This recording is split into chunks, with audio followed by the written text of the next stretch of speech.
साथीहरू पाएको छु होइन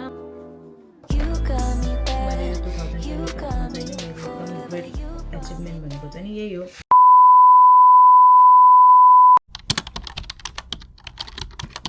Hello everyone, namaste, it's me Ambika Gurung and welcome back to my channel. And after so long time मैले video बनाउँदैछु।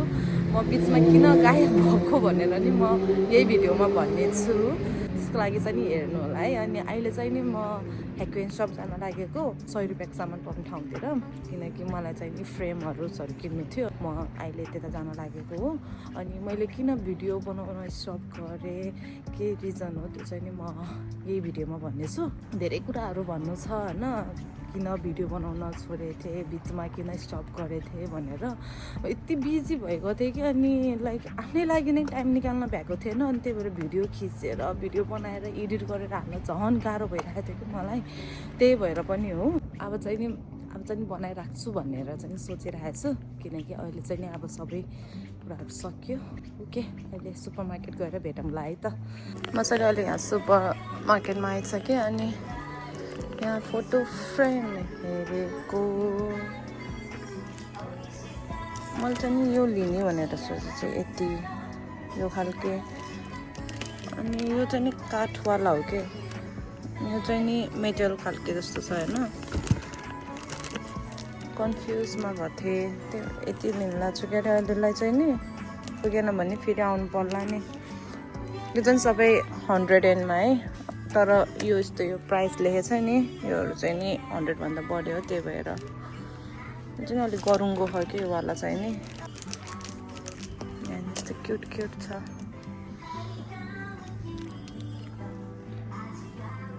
यो चाहिँ नि अहिले यहाँ अब न्यु इयर आउन लाग्यो नि त, त्यही भएर न्यु इयरमा चाहिँ नि यो सबैले आफ्नो ढोकाको बाहिर राख्छ क्या जापानमा। अनि यहाँ चाहिँ नि यहाँ क्रिसमसको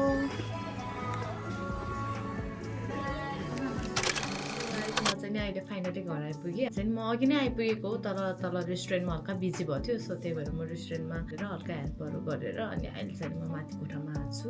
मैले भिडियो नबनाउनुको मेन रिजन चाहिँ नि मैले के हो भने चाहिँ नि म तपाईँलाई देखाउँछु। यो चाहिँ नि मेरो यो नेलको सर्टिफिकेट हो। अनि मैले यो ह्युमन एकाडेमी भन्नेबाट चाहिँ नि आफ्नो कोर्स कम्प्लिट गरेको हो। अहिले चाहिँ म नेल सलुनमा नि गरिरहेको छु। तपाईँहरू कतिजनाले मलाई इन्स्टाग्राममा फलो गर्नुभयो होला होइन। इन्स्टाग्राममा फलो गर्नेहरूले चाहिँ नि थाहा छ होला, अहिले चाहिँ नि म नेल सलुनमा चाहिँ नि त्यहाँ एज अ ट्रेनरको रूपमा गरिरहेको छु। मैले चाहिँ नि उसलाई सोधेको यो जापानमा चाहिँ कस्तो छ नेल सलुनको बिजनेसहरू ओपन गर्नको लागि रुल्सहरू के छ भन्दाखेरि चाहिँ नि जापानमा चाहिँ नि त्यस्तो त्यो लाइसेन्स नचाहिँदो रहेछ। अनि जापानमा चाहिँ कस्तो हुन्छ भने लेभल हुन्छ कि एक्जामको, अनि त्यसलाई चाहिँ नि JNEC भन्छ।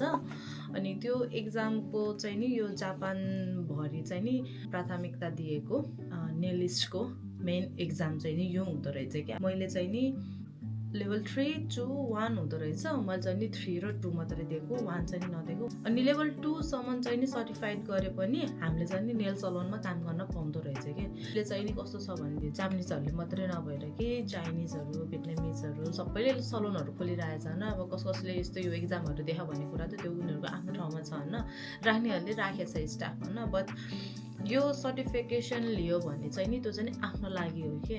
त्यही भएर मैले चाहिँ नि त्यही सोचेर नै होइन लेभल 2 र 3 को चाहिँ नि सर्टिफिकेसन लिएँ, एक्जाम दिएर पढेर होइन। लेभल 3 को एक्जामको बेलामा मलाई त्यति स्ट्रेस भएको थिएन होइन। लेभल 2 को बेलामा चाहिँ नि होइन मलाई यति स्ट्रेस भएको थियो। यसको लागि चाहिँ नि यो एक्जाम दिने बेलामा चाहिँ नि ह्यान्ड मोडल चाहिँ नि मान्छे भए पनि हुन्छ, अनि के चाहिँ नि डमी भए हुन्छ। मैले चाहिँ नि ह्यान्ड मोडल चाहिँ नि सुरुको बेलामा चाहिँ नि पूजा थियो होइन, मेरो साथी, उसलाई भनेको थिएँ। म एकदम आरिगाताइ छु कि, एकदम थ्याङ्कफुल छु कि होइन यस्तो साथीहरू पाएको छु होइन। मैले यति बेला होइन यो गर्ने बेलामा मलाई मोडलहरू कति 3-4 दिन कति चाहिएको थियो, अनि उनीहरू सबैजना आइदिनु भयो होइन। सबैजनालाई धेरै धेरै थ्याङ्क यू है। अनि लेभल 2 को बेलामा चाहिँ नि मैले पूजालाई नै भनिरहेको थिएँ, त्यति बेला नै पूजाको फेरि सिफ्ट टोकियोमा नभएर अर्को ठाउँमा भयो कि, सिफ्ट चेन्ज भइगयो कि, अनि एकदम झ्याउ भयो। त्यसपछि त अनि मैले मान्छे खोज्दा कोही नपाएर मैले मेरो बुढालाई लिएर गएको होइन, प्रजालाई लिएर गएको। उसले पनि त नेलहरू गराएको थिएन नि त अहिलेसम्म, but he's been so much supportive कि मैले यहाँ घरमा प्र्याक्टिसहरू गर्ने बेलामा चाहिँ नि उहाँकै रङबाट नि ट्रेनिङहरू गरेँ। बिचरा कस्तो कामबाट थाकेर आउनुहुन्थ्यो है, मलाई कति माया लाउँथ्यो कि। अनि फेरि आफूलाई सिक्नु पनि छ है, निन्द्रा झुल्नु भएको छ, मलाई त्यस्तो लागेर कस्तो भयो त्यो एकछिन त। अनि यो लेभल 2 को बेलामा चाहिँ नि मैले गिभ अप टाइपको जस्तो उसमा भइगएको थिएँ कि प्रजलले मलाई यति न सपोर्ट गर्नुभयो। अनि नभएर मोडलमा लास्ट एक्जामको बेलामा पनि मेन मोडलमा पनि प्रजल नै जानुभयो कि मसँग होइन। उहाँले चाहिँ नि अनि पास हुन्छ तिमी पास हुन्छ नडर यता त भन्नुहुन्थ्यो। मलाई कस्तो एकदम चिन्ता लागेको थियो। मलाई चाहिँ नि लेभल 2 सम्मको लिएर पनि हामीले केही गर्न सकिन्छ भने चाहिँ नि म लेभल 2 सम्म नै गर्छु। मैले यो 2025 मा चाहिँ नि मेरो एकदम ग्रेट एचिभमेन्ट भनेको चाहिँ नि यही हो। अनि अर्को चाहिँ नि मैले चाहिँ नि यो जेल नेलको बेसिक पनि लिएको होइन। यो चाहिँ नि छुट्टै हो, यो वाला र यो वाला चाहिँ नि छुट्टै हो कि सर्टिफिकेट। अनि मेन चाहिँ नि धेरै जस्तो सलुनहरूमा चाहिँ नि JNEC को चाहिँ नि सर्टिफिकेट छ कि छैन भनेर चाहिँ नि यो चाहिँ नि मेन इम्पोर्टेन्ट रहेछ। इनकेस मैले चाहिँ नि यहाँ जापानमा नेल सलुन खोलिहालेँ भने चाहिँ नि मेरो यो सर्टिफिकेट छ भने चाहिँ नि मसँग नेल बनाउन आउने कस्टमर चाहिँ नि सर्टिफिकेटहरू देखेर यो उसहरू देखेर चाहिँ नि उसले चाहिँ नि राम्रोसँग नै सिकेर गरेको रहेछ भने। तर नेल सलुन खोल्ने हो भने चाहिँ नि मेरो रेकमेन्डमा चाहिँ नि यो सर्टिफिकेट लिएको चाहिँ नि एकदम फाइदा हुन्छ। सबै अल फ्यामिलीले चाहिँ मलाई यति सपोर्ट गर्नुभयो नि होइन। अनि बाबा पनि मोडल छैन भन्दाखेरि बाबा जान्छ, तर बाबाको चाहिँ नि नेलमा यहाँ सानोमा ढुङ्गाले थेचेर त्यो भाँच्चे थियो कि बाबाको नेल। त्यही भएर बाबाको नेलमा चाहिँ नि मोडल गर्न मिल्दैन, किनकि मोडल हुनलाई पनि नेल एकदम लामो एकदम राम्रो चाहिन्थ्यो कि, छोटो नेलले हुँदै नहुने। थ्याङ्क गड मेरो बुढाको नेल राम्रो थियो।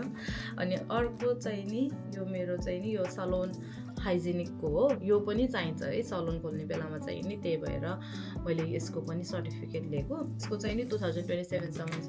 अनि अर्को चाहिँ नि मैले लिएको भनेको सर्टिफिकेट चाहिँ नि नेल मसिन, हामीले ड्रिल मेसिनहरू चलाउँछ नि त्यसको पनि मैले नेल सर्टिफिकेसन लिएको कि। जापानमा चाहिँ कस्तो छ भने जापानिजहरूको सोच चाहिँ नि सर्टिफिकेटहरूदेखि चाहिँ नि ऊ चाहिँ नि अलिकति ढुक्क फिल हुन्छ कि कस्टमरहरू पनि कि ए योले यो गरे रहेछ भनेर चाहिँ त्यो हुन्छ। कस्टमर सेटिस्फ्याक्सनको लागि नै मैले यो लिएको। अब मैले भविष्यमा गएर के गर्छु त त्यो मेरो आफ्नो ठाउँमा छ, मैले अहिले सोच्दैछु, त्यसमा वर्किङ गर्दैछु।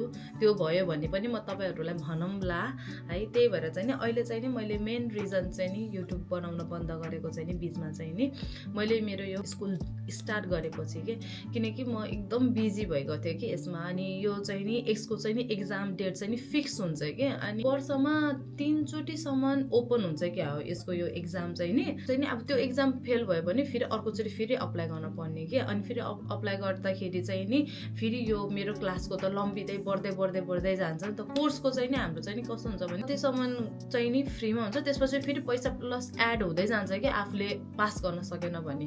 त्यही कारणले नै मैले एकदम मेहनत गरेर पढेर प्र्याक्टिकल मात्रै नभएर रिटर्नमा हो कि झन् मेरो त मेन टाउको दुखाइ भएको त सब जापानिजमा है।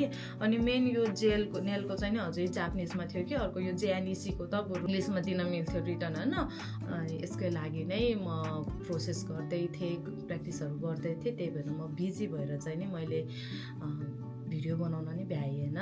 बनाउन मन हुने बट जहाँ गरे नहुने कि। प्र्याक्टिस एक्जाम दिन गएको छ, फेरि स्कुल गएको छ, घरमा आएर पनि फेरि प्र्याक्टिस गरेको छ, त्यो एकदम मेन्टली चाहिँ नि एकदम उसहरू भइरहेर चाहिँ नि मैले गरेको होइन। अब चाहिँ नि म फुल्ली भिडियोहरू बनाएर हाल्नेछु है, हप्तामा एकचोटि भए पनि हाल्छु, एकदम अप टु डेट हुन्छ। अनि मैले चाहिँ नि अहिले इन्स्टाग्राममा मेरो आफ्नो च्यानल पनि खोलेको छु। तपाईँहरूलाई केही अब अपडेटहरू चाहियो भने प्लिज गएर मेरो च्यानल पनि जोइन गरिदिनु। मैले चाहिँ त्यहाँ धेरै जस्तो मेरो यही कामहरूको अनि नेल्सहरूको अनि बाहिर खाना गएको, यस्तो घुम्न गएको, यता डेली लाइफहरू राखिरहेको छु। तपाईँहरू हेर्नु छ भने जोइन गर्नु होला। अनि अहिले चाहिँ नि म अघि दोकान गएको थिएँ नि त, अनि यहाँ सर्टिफिकेट हाल्ने भनेर के फ्रेमहरू लिएर आएको छु। अनि योसँग चाहिँ नि मलाई यो ब्याच पनि पाउँछ क्या हामीले चाहिँ नि। अनि यो ब्याच चाहिँ नि तपाईँको नेल सलुन गरे बेलामा, अब सलुन वर्कहरू गर्ने बेलामा एप्रोनमा लगाउन नि मिल्छ होइन। कस्तो क्युट छ कि। अर्को चाहिँ नि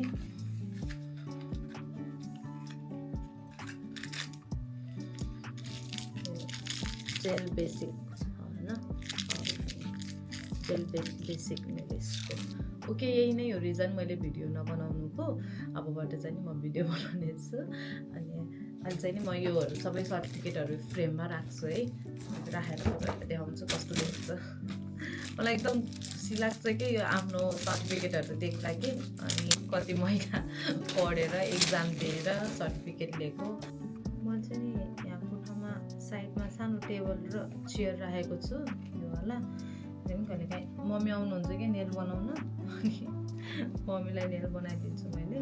धेरै जसो त पार्लरमै आउँछ साथीहरू चाहिँ नि, त्यो पार्लरमा गरिदिन्छु सबै साथीहरूलाई। कस्तो राम्रो देख्यो। This one is last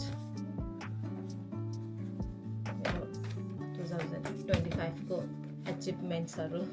okay आजको भ्लग चाहिँ नि यति नै। अनि मैले चाहिँ धेरै त्यस्तो केही खिचेको छैन, जस्ट तपाईँहरूलाई इन्फर्मेसन लाइफ अपडेट होइन, मैले चाहिँ नि खासमा किन भिडियो बनाउन स्टप गरेको भनेर। I am back. अनि मैले चाहिँ नि अब अझै भिडियोहरू बनाएर हाल्नेछु। मेरो च्यानल सब्सक्राइब गर्न नबिर्सिनु होला। तपाईँहरू सबैजनालाई धेरै धेरै माया। And thank you so much for watching till the end. Bye bye, sayonara.